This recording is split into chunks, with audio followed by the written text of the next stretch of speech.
마태복음은 총 5개 가르침 단락으로 기록되어 있습니다.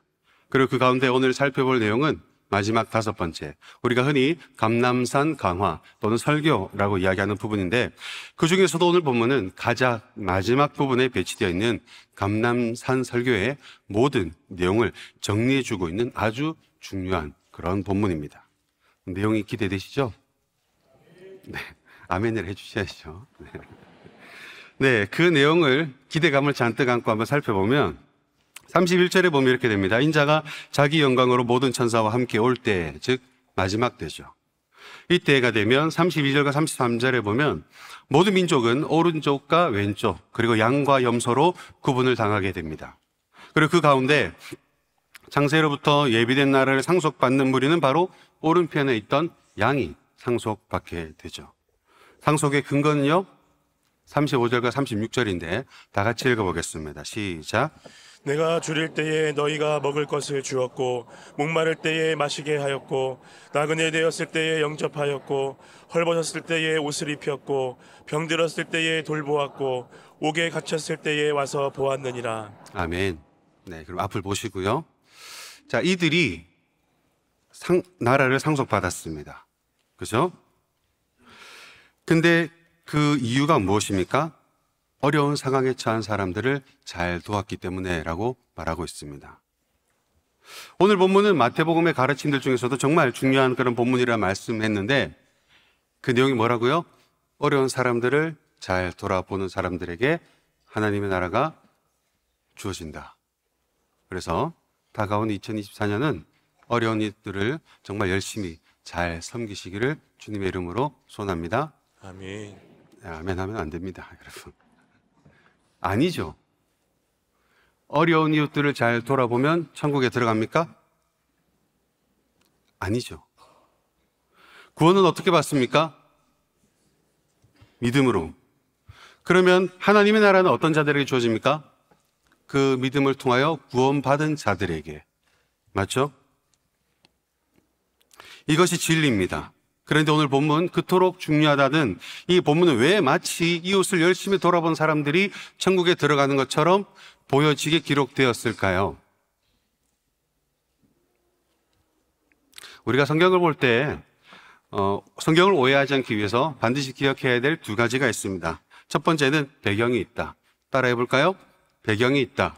배경이 있다. 네. 그리고 2번째는 흐름이 있다. 한번 따라해 볼까요? 흐름이 있다. 네.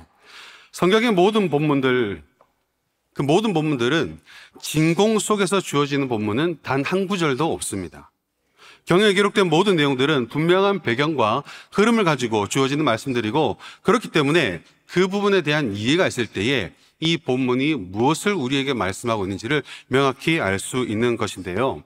제가 예를 하나 들어보겠습니다. 지금 문제를 하나 낼 텐데 맞추면 제가 금 1달란트. 왜 웃으시죠? 네, 드립니다. 맞추면 진짜 금 한 달란트 드릴 테니까 한번 맞춰보십시오. 자, 다음 단어의 뜻은 무엇일까요? 잘한다. 자, 1번입니다. 정말 잘하고 있다는 칭찬. 2번, 잘하고 있다는 응원. 잘한다 라는 비아냥. 자, 정답은요? 네, 잘하십니다. 네, 정답은 4번, 알 수 없다입니다. 네, 안타깝게도, 네. 자, 왜 알 수 없는 거죠? 그 앞에 어떤 일이 있었는지 모르기 때문에, 맞나요? 이 잘한다의 뜻을 알려면 어디를 봐야 됩니까? 앞에 상황이 어떤 일이 있었는지를 봐야 어떤 의미인지 알 수 있는 겁니다. 오늘 본문도 마찬가지입니다. 흐름에 대한 이해가 있을 때에 명확하게 이해할 수 있는 본문입니다. 그래서 오늘 이 중요한 본문을 배경과 그리고 흐름을 함께 살펴봄을 통해서 명확한 이해가 오늘 우리 모두에게 있고 그 이해가 우리 모두에게 도전이 되시기를 주님의 이름으로 소원합니다. 자, 먼저 이 감람산 설교는 제자들의 질문으로 시작되는데요. 24장 3절입니다. 같이 읽겠습니다. 시작. 제자들이 조용히 와서 이르되 우리에게 이르소서 어느 때에 이런 일이 있겠사오며 또 주의 임하심과 세상 끝에는 무슨 징조가 있사오리이까. 네, 즉 1절과 2절에서 말씀하셨던 그 종말, 그 마지막 때가 언제 임할 것이며 그때에는 어떤 일이 일어납니까? 라는 제자들의 질문입니다. 이 질문으로 시작되어서요. 이 질문에 대한 답이 24장 4절부터 44절까지 이런 징조들이 있을 것이다.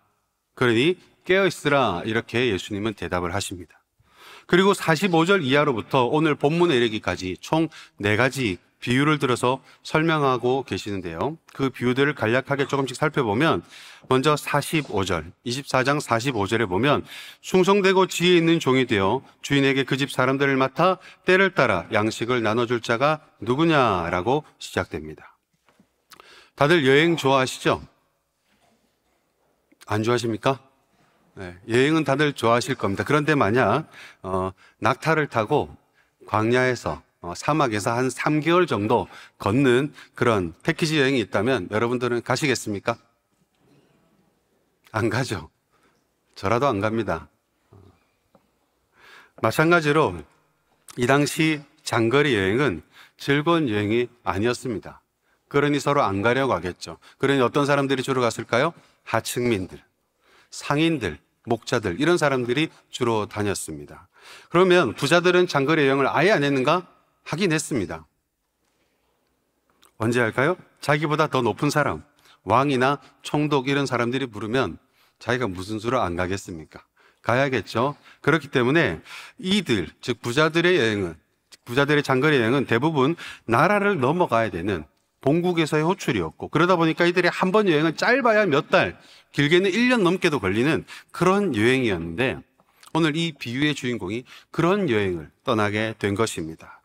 그러면 그 긴 시간 동안 주인은 집을 비우게 되는데요. 이 집은 그러면 어떻게 할까요? 분명히 돈이 나가야겠죠. 쌀도 사야 되고 애들 학원도 보내야 되고 월급 받는 종들도 있었는데 그들의 월급도 줘야 되고 분명히 돈이 나가야 됩니다. 그거를 누가 하는가 하면 바로 45절에 등장하는 종, 즉 청지기가 그 일을 맡아서 했었습니다. 그러므로 이 청지기는 그냥 주인으로부터 돈을 받는 정도가 아니라 주인의 재산을 대신 맡아서 주인이 올 때까지 주인의 모든 가게를 잘 관리할 책임과 권리까지도 이양받게 되는 것인데, 문제는 그렇게 잘하는 청지기들이 많지 않았다는 것입니다. 기록에 따르면요, 재산을 빼돌리는 일은 허다했고 심지어는 안주인과 바람이 나서 둘이 홀라당 해먹고 도망가는 일들도 비일비재하게 일어났다고 합니다. 그래서 예수님께서 이렇게 말씀하고 있는 거죠. 주인이 올 때까지 그 집을 잘 돌보며 마치 주인의 심정으로 잘 맡아서 관리할 종이 있겠나? 없다는 말이죠. 잘 없다는 말입니다. 그런데 만약 그런 종이 있다면 어떻게 될까요? 46절에 보면 그 종이 복이 있으리라. 그렇죠? 당연히 그럴 겁니다. 상황이 이렇다 보니까 주인 입장에서는 종에게 모든 걸 맡겨놓고 여행을 떠나는 자체가 도박인데, 그리고 모험인데, 그런 상황에서 종이 돈을 남겨놓기를 바랄까요? 재산을 불리기를 바랄까요? 집을 한 채 더 사놓기를 바랄 수 있을까요? 없는 것입니다. 다 맡겨놓고 떠나면서 주인의 심정은 그저 잘 있기만을 바라고 떠나는 것입니다. 그런데 갔다 오니까 모든 것이 제자리에 잘 있습니다. 아무 문제 없이 잘 돌아가고 있습니다. 주인은 기쁠까요? 슬플까요? 이러시면 안 됩니다, 여러분. 잘 따라오셔야 됩니다. 갔다 왔는데 집이 잘 있어. 그러면 주인은 기쁠까요? 슬플까요? 기쁘죠. 감사합니다. 잘하셨습니다. 아까 잘하시네. 그리고 이 주인은 그 고마운 마음을 반드시 표현하게 되겠죠. 종에게 분명한 그 고마운 마음을 표현하게 될 것입니다. 반면에 48절인데요. 만일 악한 종이 마음에 생각하기를 주인이 더디 오리라 하여, 즉 언제 올지는 모르겠지만 아주 먼 훗날에 오게 될 것이라 생각하여 동료들을 때리고 술 친구들과 더불어 먹고 마시게 되면, 즉 주인이 오긴 오겠지만 저 멀리 지금 당장은 안 올 것이라 생각하여 자신은 그저 위임받은 종에 불과하다는 사실 또한 망각하고 맡겨진 것을 자기 마음대로 다 쓰고 휘둘러 버리게 된다면, 50절인데요. 다 같이 읽어보겠습니다. 시작. 생각하지 않은 날 알지 못하는 시각에 그 종의 주인이 이르러 엄히 때리고 외식하는 자가 받는 벌에 처하리니 거기서 슬피 울며 이를 갈리라. 아멘. 주인이 언제 온다고요? 생각하지 않은 날 알지 못하는 시각에. 그때가 되면 어떻게 되나요? 51절에 보면 주인으로부터 엄히 맞고 벌에 처하게 되고 슬피 울며 이를 갈게 될 것이다. 이렇게 끝납니다. 그럼 이 비유의 핵심은 뭘까요? 주인의 모든 권리를 이양받은 정직이는 그에게 주어진 모든 것이 자신의 것인 줄로 착각하여 자기 마음대로 사용해서는 안 된다. 왜냐하면 주인이 반드시 올 것이기 때문에, 그때는 곧 임할 것이기 때문에. 맞죠? 네. 그리고 우리가 잘 아는 열처녀 비유가 등장을 하게 됩니다. 25장 1절에 보면요, 그때에 천국은 마치 등을 들고 신랑을 맞으러 나간 열처녀와 같다 하리니, 이렇게 시작됩니다. 마지막 때가 되면 이 열처녀가 맞이하게 될 상황이 우리에게 닥쳐올 것이다 라는 말씀으로 이 본문이 시작되는데, 먼저 이스라엘의 결혼식을 한번 살펴보면요, 보통 낮에는 잔치가 벌어집니다. 이 잔치는 결혼식을 하는 집을 축하하는 행위죠. 열심히 축하합니다. 그러나 아직 본격적인 식은 시작되지 않았고요, 해가 지고 신랑이 본인의 집에서 출발할 때, 이때 본격적인 식이 시작되는데, 그리고 이때 이 10명의 처녀가 필요하게 되는 것입니다. 먼저 이들은 신부는 아닙니다. 신부가 10명이나 있으면 이상하죠. 신부는 아니고요, 신부의 들러리 정도로 이해하면 되는데, 이들이 왜 필요한가 하면 신랑이 출발하는 시점이 언제라고 했나요? 해가 지고. 이러시면 안 된다고 말씀드렸습니다, 여러분. 해가 지고 신랑이 출발합니다. 그러면 밤이라는 이야기인데, 이 당시에 길이 좋았을까요? 안 좋았죠. 밝았을까요? 깜깜했겠죠. 좋습니다. 네. 그래서 이 들러리가 필요한 거죠. 하는 역할이 뭐냐면 등을 들고 신랑이 오는 길을 밝혀주는 역할을 하는 겁니다. 신랑이 오실 길을 예비하는, 신랑이 오실 길을 예비하는. 말만 들어도 뭔가 느낌이, 그런 느낌적인 느낌이 있죠. 그러다 보니까 이 들러리 역할 가운데는 신랑이 무사히 집으로 오도록 하는 역할도 있었지만, 이런 종교적인 의미도 함께 있는 그런 직분이었습니다. 그러다 보니 이들이 맡은 이 들러리라는 역할은 신랑을 맞이하기 위한 아주 중요한 역할인데다가 영적인 의미도 함께 있었고, 그러다 보니 이 역할은 아무에게나 맡기지 않았고, 자, 그러다 보니 이 역할을 맡은 처녀들은 이 역할을 맡은 것 자체를 아주 명예롭게 생각했고, 그러다 보니 이 결혼식에 들러리로 선정된 여인은 최선을 다하여 이 결혼식을 준비했었다고 합니다. 그러니 이 10명의 처녀는 모두 기름을 준비는 했겠죠. 준비는 했는데, 안 하진 않았는데, 5명은 기름을 넉넉히 준비를 한 반면 5명은 그 준비가 충분하지 못했던 것 같습니다. 그래서 신랑이 좀 빨리 오면 좋겠죠?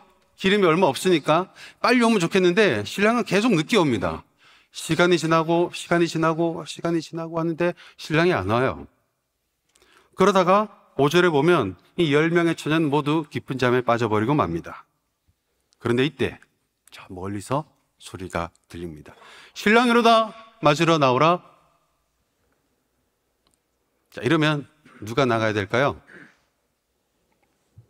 열처녀. 네, 좋습니다. 조금만 더 용기를 내면 좋을 것 같습니다. 네, 이 열처녀가 나가야 됩니다. 준비된 기름 등불을 들고 신랑이 오실 길을 비추러 나가야 되는 거죠. 그런데 안타깝게도 5명은 불이 꺼져버렸습니다. 그래서 어떻게 합니까? 8절에 보면 너희 기름을 좀 나눠달라. 기름 대출을 시도합니다. 그러자 9절에 보면 너희가 다 쓰기에 부족할까 하노니 차라리 받은 자들에게 가서 너희 쓸 것을 사라. 대출이 승인되지 않았습니다. 지혜로운 여인들이 정말 매정하고 이기적으로 보이지만 사실은 그렇지 않습니다. 정말 지혜로운 결정이었어요. 지금 제일 중요한 것은 무엇입니까? 결혼식입니다. 다른 것은 다 망쳐도 이 결혼식만큼은 망치면 안 되는 것입니다. 그런데 기름을 꽂았다가 10명 모두가 불이 꺼져버리고 신랑은 길이 안 보여서 저기 너머 집에 들어가고 이러면 어떻게 됩니까? 큰일 나는 거죠. 그래서 이 5명이라도 불을 비추고 있어야 하는 것이고, 그래서 이 지혜로운 처녀들은 우선순위를 잘 알았던 거죠. 그리고 미련한 처녀들 역시나 이를 잘 알았습니다. 2번 간청하지 않습니다. 안 된다니까 깔끔하게 털고 기름을 사러 갑니다. 그 사이에 신랑은 오게 되고 준비가 되어 있던 처녀들은 혼인잔치에 들어가게 되고 문은 닫혀버리게 되죠. 그리고 얼마나 지났을까요? 기름 사러 간 처녀들이 기름을 사와서 문을 두드립니다. 그러자 안에서 들리는 말이 무엇입니까? 12절에 내가 너희를 알지 못하노라. 그리고 이 비유의 결론이 뭐죠? 13절 그런즉 깨어있으라 너희는 그날과 그때를 알지 못하니라. 이렇게 끝납니다. 자, 여기서 오해할 만한 포인트가 하나 있습니다. 깨어있으라 이렇게 말하니까 마치 이 처녀들이 잠든 것이 문제라 생각할 수 있겠지만 사실 그렇지 않습니다. 잠이 들기는 이 지혜로운 처녀도 잠이 들었습니다. 그리고 본문 어디에도 이 여인들이 잠든 것을 뭐라 하고 있지 않습니다. 심지어 13절에 깨어있으라는 말은 24장 42절에서도 나왔던 말로서 졸지 말고 눈 부릅뜨고 이렇게 있어라 는 말이 아니라 미리 대비하라, 준비하라 그런 말입니다. 그러니 여기서 말하는 깨어있음, 즉 준비라는 것은 언제 그날에 임할지 조마조마해하며 잠도 자지 말고 5분 대기처럼 긴장하며 그렇게 있어라는 말이 아니라 우리 삶의 전반적인 부분이 언제 주님이 오시더라도 그분을 맞이할 수 있도록 준비되어 있어야 한다. 다시 말해서 평소의 삶이, 우리의 평균 실력이 그 정도가 되어야 한다라는 말씀인 것입니다. 이것이 명확하게 드러나는 구절이 24장 40절과 41절인데요. 같이 읽겠습니다. 시작. 그때에 2사람이 밭에 있음에 한 사람은 데려가고 한 사람은 버려둘 것이요 2 여자가 맷돌질을 하고 있음에 한 사람은 데려가고 한 사람은 버려둠을 당할 것이니라. 아멘. 네.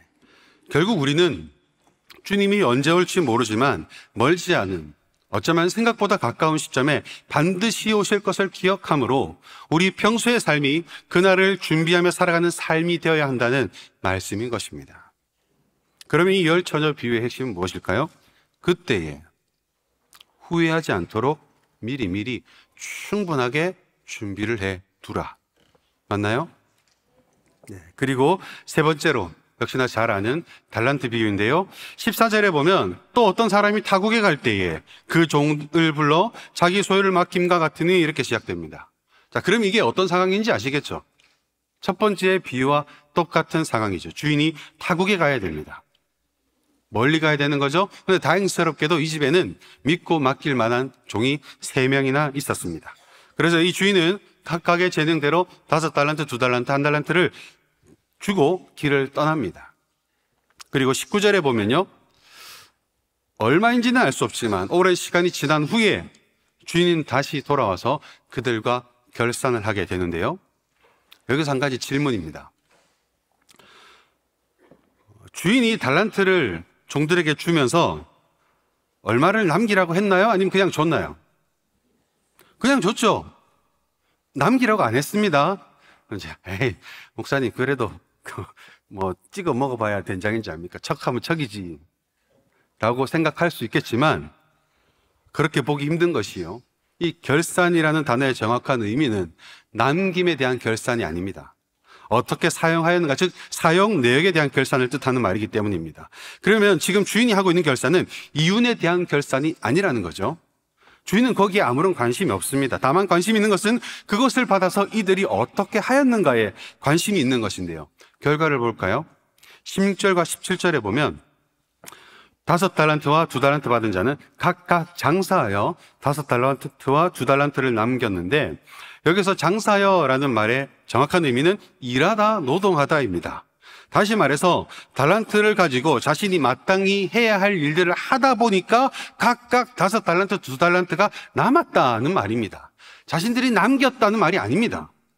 그리고 이들이 하는 말을 한번 볼까요? 20절에 보면 내가 또 5달란트를 남겼나이다 라고 말하는데, 이 남겼나이다 라는 말이 우리말로는 표현되고 있지 않지만 이 말의 정확한 뉘앙스는 이게 내 능력으로 번 것이 아닙니다. 주인이 맡겨주었던 그 달란트 덕분에 이런 일이 일어났습니다라는 아주 겸손한 표현인 것입니다. 정말로 이 종은 주인을 존경하고 신뢰하고 사랑하고 있음을 알 수 있죠. 이 말 한마디에서 이 종의 주인에 대한 심정이 다 묻어나는 것입니다. 반면에 1달란트 받은 종은 출발부터 다릅니다. 5달란트, 2달란트 받은 종은 16절에 보면 바로 가서 이렇게 됩니다. 즉 받은 직후에 자신에게 맡겨진 임무를 수행하기 위하여 곧바로 떠납니다. 그러나 18절에 보면 1달란트 받은 종은 가서 이렇게 되는데요. 이 가서라는 말은 앞선 2명과는 달리 일단 마음에 주인에 대한 섭섭한 마음이 있는 거예요. 그리고 등을 돌려 반대로 떠났다는 말입니다. 왜 섭섭해 할까요? 1달란트 받은 종은 왜 섭섭할까요, 여러분? 다른 종은 5개나 주고 2개나 주는데 나는 하나만 주니까. 그죠? 다른 사람들과의 비교에서 오는 상대적인 평가. 이것 때문에 지금 섭섭하겠죠? 섭섭한 거죠? 그런데 여러분, 1달란트가 작은 돈입니까? 여러분 들어서 알고 있겠죠? 1달란트는 정말 큰 돈입니다. 하루 일당을 10만 원만 잡아도 7억이 넘는 돈이고요. 무게를 경우에 이거 금 34kg입니다. 아까 이거하고 비교할 수 없는 34kg. 제가 찾아봤어요. 2024년 1월 8일 매입가 기준으로 30억 7,250만 5,540원. 정말 큰 돈입니다, 여러분. 아무한테나 맡길 수 있는 돈이 아니란 말입니다. 저는 없어봐서 모르겠습니다만 정말 큰 돈이죠. 신뢰가 없는 상태에서 맡길 수 있는 돈은 아니란 말입니다. 그러므로 주인은 이 종 역시나 신뢰했다는 말인데 이 종은 주인의 그런 신뢰를 씹다 뱉는 껌처럼 툭 뱉어버린 겁니다. 그런 이미 여기서 선한 것을 기대하기는 어렵겠죠. 그래서 그는 자기 역할을 다하지 않고 주인이 보여준 신뢰와 달란트를 함께 그냥 땅에 묻어버립니다. 그리고 결산할 때 하는 변명이 24절과 25절인데요. 제 말로 풀어서 읽어보면 이렇게 됩니다. 주인님, 당신은 심지 않은 데서 거두는 사람이지 않습니까? 그러니 내가 뭐라도 했다가 손해라도 보면 저는 큰일 날 거 아닙니까? 그래서 제가 잘 보관해 두었습니다. 말도 안 되는 변명이죠. 그러자 주인이 뭐라고 합니까? 26절과 27절인데요. 같이 읽겠습니다. 시작. 악하고 게으른 종아, 나는 심지 않은 데서 거두고 해치지 않은 데서 모으는 줄로 내가 알았느냐? 그러면 내가 마땅히 내 돈을 추리하는 자들에게나 맡겼다가 내가 돌아와서 내 원금과 이자를 받게 하였을 것이니라. 아멘. 이 당시 고리 대금업의 이자율은 50%였다고 합니다. 이거 벌써부터 여기저기서 탄식이 들립니다. 정말 큰 이자죠. 그러니 어떻게 할까요? 위험 부담을 안기 싫었다면, 주인의 말입니다. 위험 부담을 안기 싫었다면 돈을 취리하는 자들에게라도 맡겼어야지 라는 말이에요. 근데 이 말의 포인트는 그렇게 해서라도 이윤을 남겼어야지가 아니라 네가 나를 그렇게 알았다면 그에 맞게 저들에게라도 돈을 맡겼어야지 왜 아무것도 안 했냐라는 말입니다. 포인트는 아무것도 하지 않는 것에 있는 것입니다. 그래서 이 종은 책만 받고 있는 것이죠. 그리고 결국 5달란트, 2달란트 받은 자는 칭찬과 함께 내 주인의 즐거움에 참여하는 반면 1달란트 받은 자는 어떻게 됩니까? 30절 같이 읽을까요? 이 무익한 종을 바깥 어두운 데로 내쫓으라. 거기서 슬피 울며 이를 갈리라.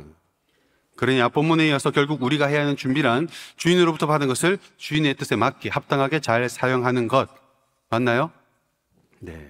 그럼 이제 이 3가지 비유를 한번 정리를 해볼 텐데, 먼저 공통점은 뭡니까? 악한 종이나 충성된 종이나 처음에는 모두가 주인의 신임받는 종이었습니다. 한 그룹이었어요. 그런데 때가 되자 갈라지게 되죠. 한 종은 복이 있는 반면에 다른 한 종은 벌을 받게 되는데 그 벌은 외식하는 자가 받는 벌로서 저쪽에서 슬피 울며 이를 갈리라. 철저한 외면입니다. 그리고 열처녀 역시나 상황은 같습니다. 모두가 들러리라는 아주 중요하고 영광스러운 임무를 부여받았습니다. 그래서 때가 되자 어떻게 되죠? 역시 한 무리는 가족 공동체로 인정받는 반면에 남은 다른 한 무리는 외면당하게 됩니다. 그리고 마지막 달란트 역시나 다 같은 주인의 신뢰받는 종이었죠. 그러나 때가 되자 갈라지게 됩니다. 보이시죠? 때가 되기 전에는 모두가 신뢰받는 하나의 공동체였습니다. 그런데 때가 되자 어떻게 됩니까? 이들은 갈라지게 됩니다. 한쪽은 인정받는 반면에 나머지 한쪽은 철저하게 외면당하게 됩니다. 이런 일이 벌어진다라는 거죠. 그리고 차이점을 볼까요? 먼저 악한 종. 왜 그는 악한 종으로 분류됐습니까? 주인이 올 거라 생각하지 않았거든요. 주인이 올 것이라 생각하지 않았기 때문에 주인으로부터 위임받은 것을 자기 마음대로 다 썼기 때문에. 맞나요? 그리고 열 처녀를 보면 두말할 것 없이 준비를 해야 한다라는 본문이었습니다. 그런데 무슨 준비였는가 하면 언제 신랑이 오더라도 맞이할 수 있도록 충분한 준비. 맞나요?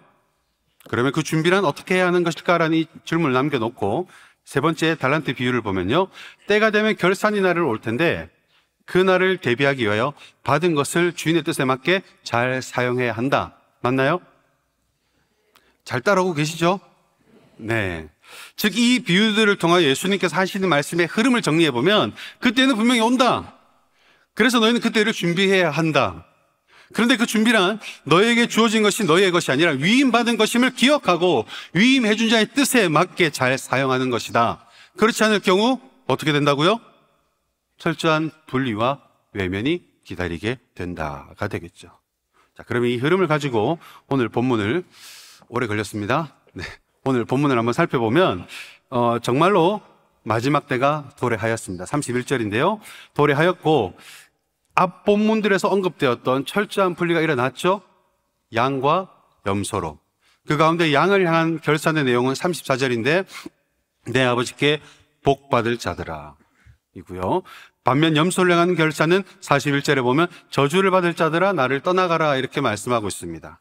그러면 지금까지 이유가 흐름이 있으니까 이들이 분리된 이유를 우리가 찾아볼 수 있겠죠.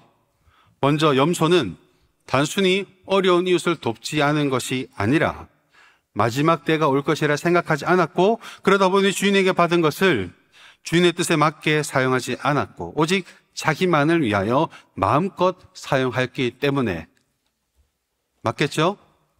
자, 그리고 반면대로 양은 단순히 어려운 이웃을 도운 것이 아니라 주인이 다시 온다는 것에 대한 명확한 인식이 있었고 그러다 보니 주인에게 받은 것을 주인의 뜻에 따라 잘 사용했기 때문에 맞나요? 네, 점점 네. 자, 화이팅. 네. 자, 그렇다면 어떻게 어려운 이웃을 잘 돌아본 것이 하나님 뜻에 따라 잘 산 것으로 평가받고 있는 것일까요? 성경에 있는 많은 율법들 가운데 가장 중요한 율법은 뭡니까? 십계명.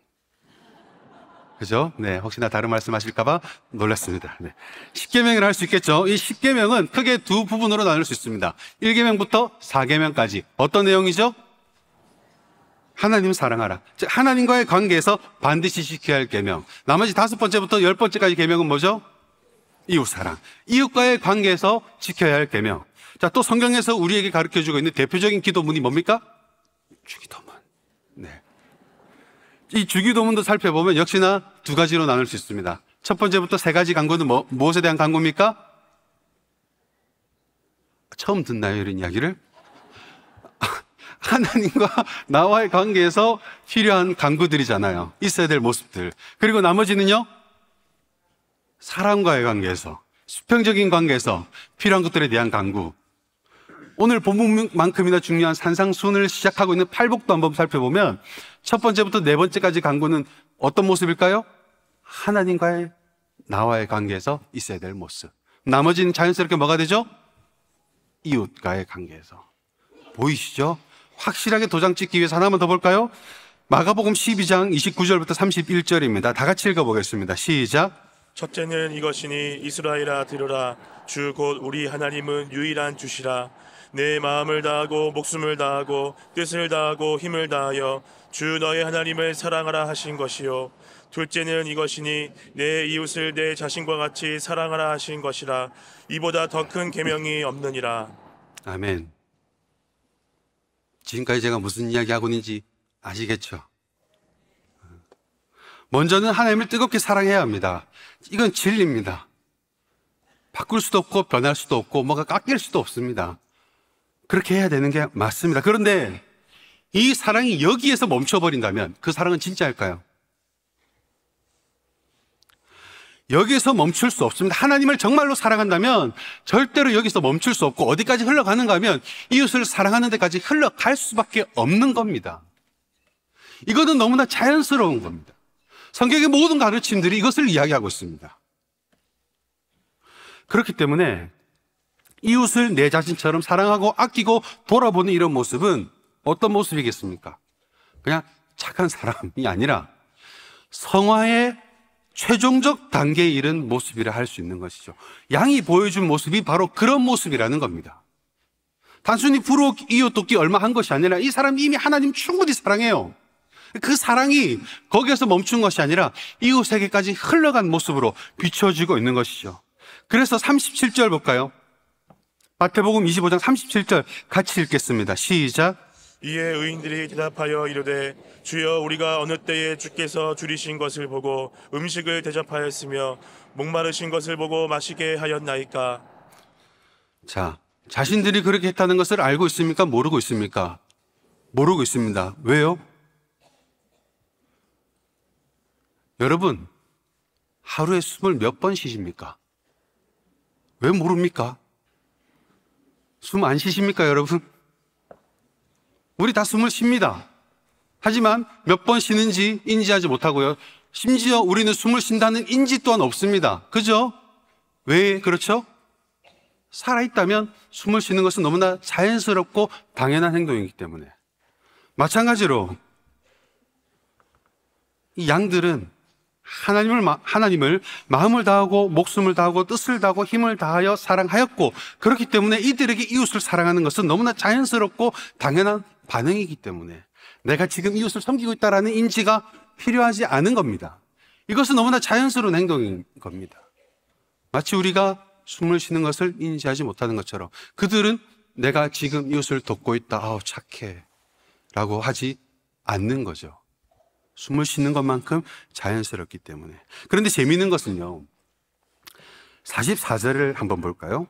성경책이 있으시면 한번 보시기 바랍니다. 25장 44절인데 같이 읽어보겠습니다. 시작. 그들도 대답하여 이르되 주여 우리가 어느 때에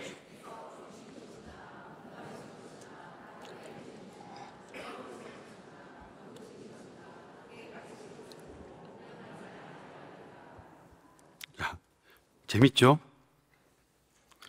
이들도 어떻게 합니까? 본인이 그렇게 하지 않았다는 것을 모르고 있습니다. 왜요? 그것이 너무나 자연스러웠기 때문에. 이웃을 돌아보지 않고 나만 생각하고 나만 바라보고 나만 사랑한 채로 살아가는 것이 그들에게 너무나 자연스러웠기 때문에. 기억해야 될 것은요, 양도 그렇고 염소도 그렇고 처음에는 한 무리였습니다. 주인의 인정을 받는 무리. 그런데 때가 되자 이렇게 갈라지는 것입니다. 마지막 때가 도래하였을 때에 염소가 아니라 양으로 분류되시기를 주님의 이름으로 간절히 소망합니다. 아멘. 네, 그렇게 되기 위하여 우리가 기억해야 될 세 가지가 있습니다. 한번 따라 읽어볼까요? 첫 번째로 내 것이 아님을 기억하라. 기억하자. 네. 받은 것들로 어려운 이웃을 도우라고 하니까요, 마치 12월이나 이럴 때 우리 김장 좀 나누고 쌀 좀 가져오고 돈 있는 거 불이웃 돕기하고 하면 그 정도만 하면 되는 줄로 압니다. 그렇습니까? 그리고 또는요, 나는 남는 돈이 없어. 한 달 살기도 빡빡해. 그러니까 나는 불이웃 돕기 안 해도 돼 라고 생각합니다. 그렇습니까, 여러분? 그게 우리의 받은 것 전부인가요? 우리의 시간, 우리의 건강, 우리가 살아가는 환경들, 그리고 또 살아가면서 형성된 모든 만남들, 기타 우리에게 속한 이 모든 것들, 우리에게서 난 것입니까? 모두가 하나님께 받은 겁니다. 그렇기 때문에 이 모든 것에 대한 주인의식이 사라져야 됩니다. 이거는 받은 겁니다. 하나님으로부터 위임받은 겁니다. 내 것인 적이 한 번도 없었어요. 이것을 내 것이라 생각하는 순간 우리는 망하게 됩니다. 그래서 내 것이 아님을 기억해야 됩니다. 그랬을 때에 주인의 뜻에 합당한 사용처가 보였을 때 우리는 흘려보낼 수 있는 것이죠. 두 번째입니다. 따라해 볼까요? 그날이 온다는 것을 그날이 온다는 것을 기억하자. 기억하자. 여기 계신 누구나 이 세상이 마지막 때라는 건 다 알 겁니다. 어른들 입 벌어치던 하는 말이 무엇입니까? 말세다, 말세. 사실이지 않습니까? 우리는 마지막 때를 살아가고 있습니다. 그런데 이것을 아는 것으로 끝나면 어떻게 될까요? 똑같죠. 악한 종이나 미련한 5처녀나 1달란트 받은 종과 다를 게 뭡니까? 아는 것으로 끝나는 것은 그것이 우리에게 생명이 되지 않습니다. 그것이 우리를 살려주지 못합니다. 알았다면 그대로 살아야 되는 겁니다. 그것이 우리를 살려줄 수 있는 겁니다. 그것이 우리를 양으로 분류시켜줄 수 있는 것입니다. 마지막 때임을 명확히 기억하시기 바랍니다. 마지막 3번째인데요. 따라하겠습니다. 결산이 있음을 기억하자. 마지막으로 그날이 오면 반드시 결산의 때, 심판의 때가 있다는 것을 우리는 기억해야 됩니다. 그런데 이 심판은요, 앞서 살펴본 것처럼 남긴 것에 대한 결산이 아닙니다. 우리는 무엇을 남겨야 될 의무도 없고 책임도 없고 성경에서 우리에게 뭔가를 남기라 얘기하지 않습니다. 어디에도 그런 이야기를 하고 있는 본문이 없습니다. 그저 우리가 해야 되는 것은 무엇인가? 잘 쓰면 됩니다. 어떻게 잘 써야 되나요? 주인의 뜻에 맞게. 이렇게 열심히 치열하게 우리는 우리에게 위임된 것을 최선을 다하여 그분의 뜻에 합당하게 사용하는 것, 이것이 바로 마지막 때를 잘 준비하는 그런 삶인 것입니다. 열심히 준비하시기 바랍니다. 왜 이러시죠? 여기 마지막입니다. 조금만 더. 자, 다시 한번 열심히 준비하시기 바랍니다. 그래서 마지막 때에 염소가 아닌 양으로, 저주가 아닌 축복으로, 영원한 불이 아닌 예배된 나라를 상속받으시기를 주님의 이름으로 소원합니다. 말씀을 맺겠습니다. 요즘 대신방 기간인데요. 저도 대신방을 하고 있습니다. 네. 그래서 지난 주간에 한 아파트에 갔더니 엘리베이터가 이상하더라고요. 막 이렇게 막 공사하는 것처럼 막 쌓아놓고 이래가지고 제가 신방으로 들어가서 앉아서 물어봤습니다. 엘리베이터가 왜 저렇습니까? 물어봤더니 엘리베이터를 교체한다는 겁니다. 엘리베이터가 노후해서 엘리베이터를 교체하는데 문제는 뭐냐면 이쪽 라인 하면 저쪽 라인을 살려줘야 고층에 있는 사람들이 건너가서 할 텐데 싹 다 한 번에 한다는 겁니다. 꼭대기 사는 사람은 어떻습니까? 이 아파트의 꼭대기 층은 20층이 넘습니다. 아유, 여러분들 쉽죠? 그래서 제가 걱정이 돼서 여쭤봤어요. 아니, 어떻게 합니까? 여쭤봤더니 뭐라는지 아십니까? 이미 다 사놨죠. 쌀 사놨고, 물 사놨고, 마치 임박한 전쟁을 준비하는 것처럼 생필품들 다 사놨다는 겁니다. 이제 그 이야기를 들으면서 그런 생각이 들었습니다. 야, 엘리베이터 해봐야 한 20일. 그것도 뭐 영원히 그렇게 하는 것도 아니고 조금 불편한 정도를 위해서 저 정도로 준비한다면 우리의 마지막은요.